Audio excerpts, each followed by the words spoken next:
সোনা রূপা চারুকে বোঝানোর চেষ্টা করে। রূপা চারুকে বলে, তুমি এমন কারোর সঙ্গে সারা জীবন থাকতে পারবে যে তোমাকে ভালোই বাসে না? সে তো অন্য কাউকে ভালোবাসবে আর সারা জীবন তোমার ওপরে শুধু দয়া করে যাবে। সাক্ষ্যদীপ বলে, অসম্ভব, এরকম ভাবে থাকা যায় নাকি?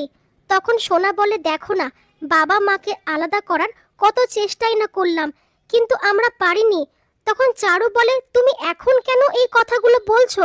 সোনা বলে, কেন কি আমি বুঝে গেছি বাবা মাকে আলাদা করা সম্ভব নয়।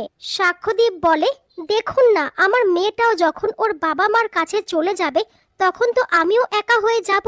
তার থেকে যদি এমন ব্যবস্থা করা যায় যে আমরা সবাই একসঙ্গে থাকবো।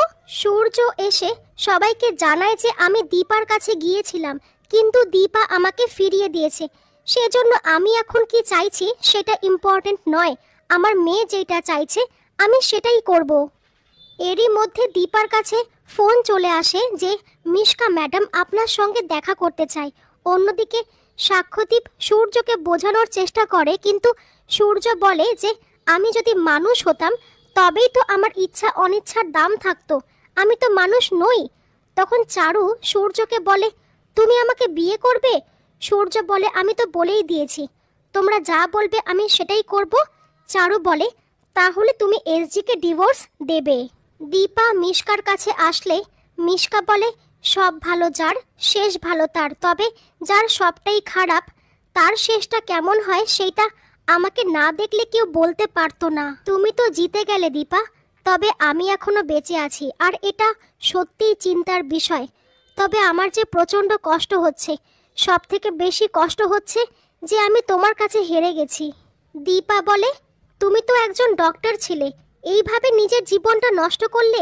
মিশকা বলে, তোমার কাছে আমি যদি কোনো কিছু চাই তুমি আমাকে দেবে? দীপা বলে, কি চাও? মিশকা বলে, এরকম সুযোগ তুমি আর পাবে না, আমার তো সবই শেষ, এই লাইফ সাপোর্টগুলো খুলে দাও, তাহলে আমি মরে যাব। দীপা বলে, ঈশ্বর তোমাকে যতদিন আয়ু দিয়েছে তুমি ততদিন বাঁচবে, আমার তোমার উপরে আর কোনো অভিযোগ নেই।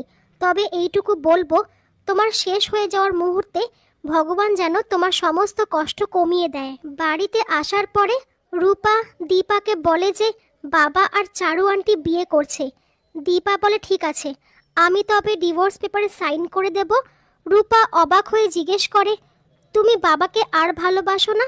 দীপা বলে, ভালোবাসা কাকে বলে সেটা আমি আর জানি না, তবে আমি আর সহ্য করতে পারছি না, এই সব কিছুর থেকে আমি এইবার বেরোতে চাই।